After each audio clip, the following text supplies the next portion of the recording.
नमस्ते दोस्तों, प्रणाम। मैं सीमा यादव अपने चैनल ऑफिशियल सीमा में आप लोगों का बहुत स्वागत करती हूँ और आशा करती हूँ आप लोग भी स्वस्थ होंगे, मस्त होंगे, अपने अपने घरों में खुशहाल होंगे।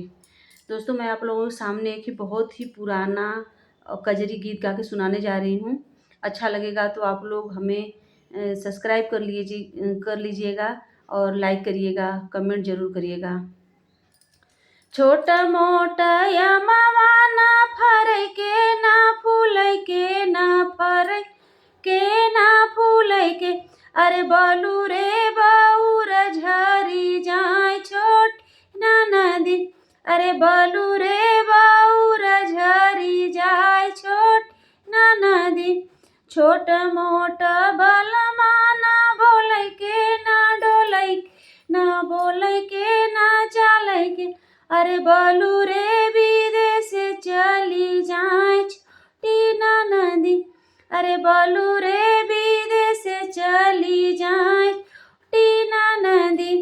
बरह बरिसवा पपिया मोरलाव टन हो हरी मोरल वटन, अरे साथे लिहले पूर्वु बंगाली छोटी ना नदी, अरे साथे लिहले पूर्वु बंगाल छोटी ना नदी।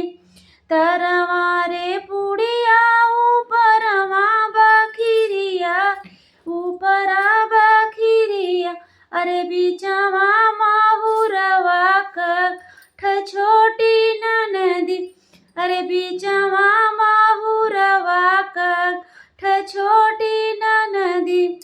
एक कावर खैनी दूसरा काव खैनी दूसरा कावर खैनी, अरे तीसरे में गिर मुरझाय छोटी ना नदी, अरे तीसरे में गिर मुरझाय छोटी ना नदी।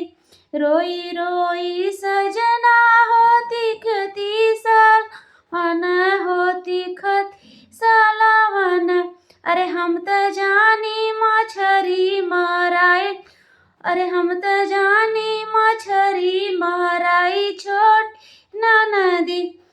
आगे आगे जाले हो सवत कलसिया हो सवत कलसिया, अरे हम त जानी जाले बरैया छोटी ना नदी, अरे हम त जानी जाले बरिया छोटी ना नदी।